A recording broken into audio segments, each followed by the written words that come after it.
I want to start thanking my good Lord above. His word says that every good and perfect gift is from above. I'm not sure, and I'm sure this isn't perfect, but it is good. And so I pause now to acknowledge him and his faithfulness. I certainly want to thank the Macon Sports Hall of Fame Board and all of those who made tonight possible for all of us as inductees. Macon has quite the rich sports heritage, and I really can't possibly express how grateful I am for being inducted tonight in such a prestigious membership. This is really an honor that I just never saw coming. I have so many thank yous to express, but I think I might do it better if I can take you on a little chronological pathway with me real quick that has brought me to tonight. I was born in Macon to my dad, Donnie, and my mom, Jackie. And while my dad was tragically lost in a car accident when I was a very small kid, his impressions on me were strong and to this day very memorable. There's just not much better than a game of catch with your dad. And I didn't make it very far. And we played catch every day. My mom is still my hero to this day. She found herself widowed at the age of 25 with a first grader, me, and a 6-month-old, my sister, on the heels of that accident, but she made it work, and that's where some of my blessings began to really unfold and shape the person that I would ultimately become. She married our new dad, John, in the mid-70s, and he has been loyal to her, and for that I can never tell him thanks enough. Together they brought us our younger brother, Jay, who would eventually serve his country as a U.S. Marine. So thank you, Jay.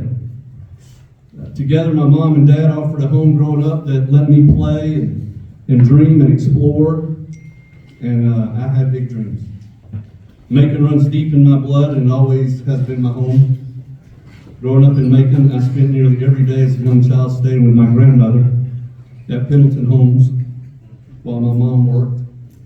On Friday nights, we went to see Central play, the Big Orange, at Porter Stadium. And as an elementary school kid, I wanted to be Michael Jolly. He was my favorite player.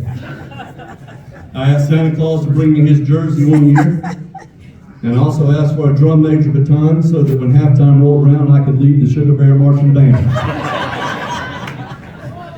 My favorite teacher after we moved when I was young, when I enrolled at Springdale on Northside Drive, was the lady that I thought was the most beautiful teacher I'd ever seen in my life.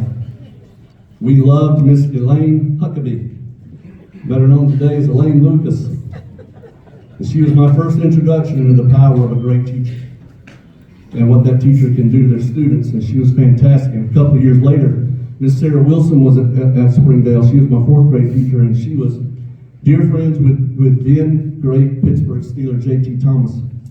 And when she showed up at school with the Steelers J.T. Thomas jersey on one day, we were mesmerized. I played Little League baseball at Tom Fontaine Field, Macon Little League, on Anthony Road, across from Henderson Stadium, and the game captivated me and my sister Amy paid the price. When Gene Vickers, who was my coach, whatever he did to us at practice, I did to Amy when I got home. I was 12 and she was 6. And when she caught 10 pop-ups in a row, she could go inside and get something to drink. But we had a good time. One of the largest blessings in my life happened in 1979 when my mom sent me to FPD as a 7th grader. I wasn't real sure why I was going there, since Central was still my childhood dream. But looking back on it all, it was at this time that God used coaches the most to teach me. I love my teachers, and I still do to this day, but at FPD, I met Janice Norton, Philip McElroy, Bobby Brown, Ed Middlebrooks, Steve Smith, Billy Kilgore, Joe Childs, Pat Raven, Jimmy Turner, and Mark Farrell. They took care of me. They drove me around. They taught me about the games. They influenced me without even trying, and mostly, they loved me and they taught me how to compete in a way that was first class and respectful. In 1984, upon graduating from First Presbyterian, I had the unbelievable opportunity through working cleaning cars in the detail shop at Riverside Ford with John Shoemaker along with Alabama assistant coach Sylvester Croom, of landing a job as a student assistant with the Crimson Tide football program. While I was there, Bill Curry was hired as the football coach in 1987. Coach Curry took me out of the equipment assistance world and opened up every door in the program to me as his personal student assistant. I sat in on staff meetings, game planning sessions, personnel decisions, travel arrangements, recruiting, and on and on and on, and I had never been around such high-profile things, and his lessons to me about professionalism and being genuine have held a treasured place in my heart ever since.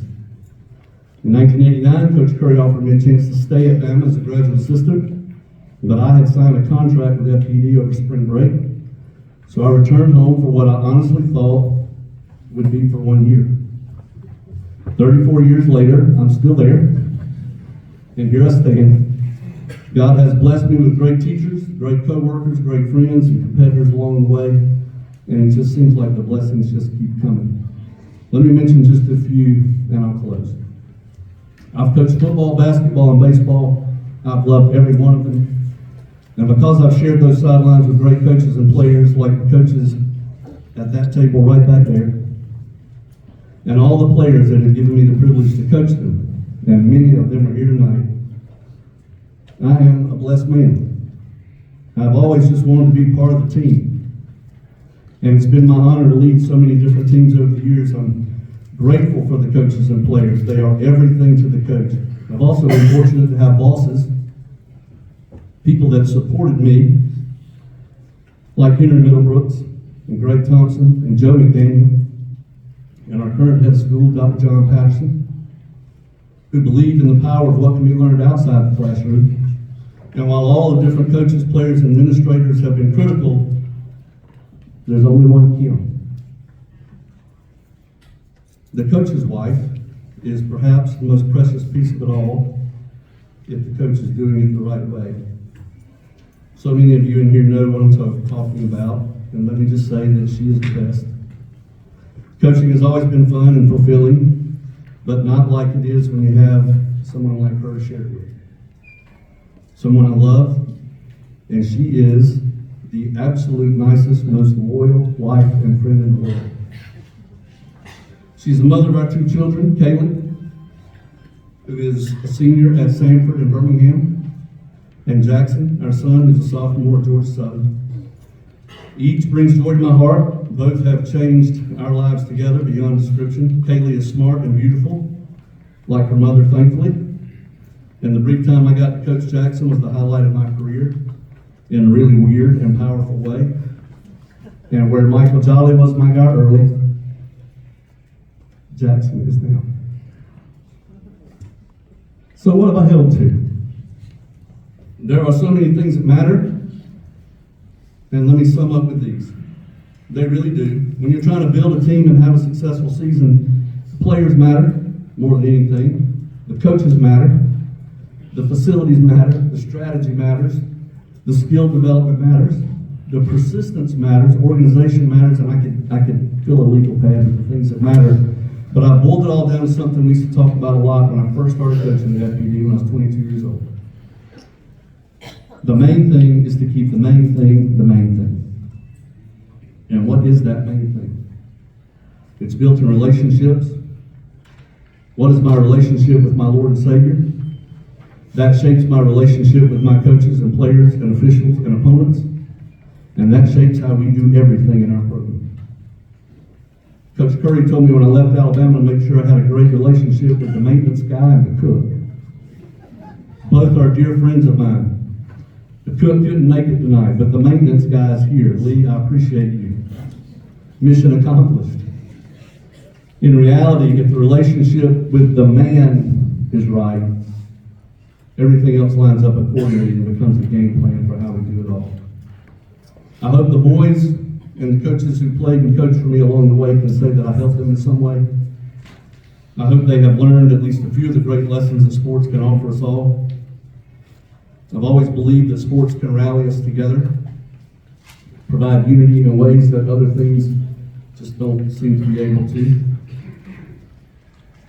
Our world has divisions and issues in it. for certain. But I still believe that competition and positive relationships in sports make us all forget those things if we try, at least for a little while. The huddle or the clubhouse with the best teams doesn't care where you're from. The huddle doesn't care if you have resources. The huddle doesn't care about the color of your skin. The huddle doesn't care which side of the city you're from or your political party. The huddle and the clubhouse are about relationships that matter.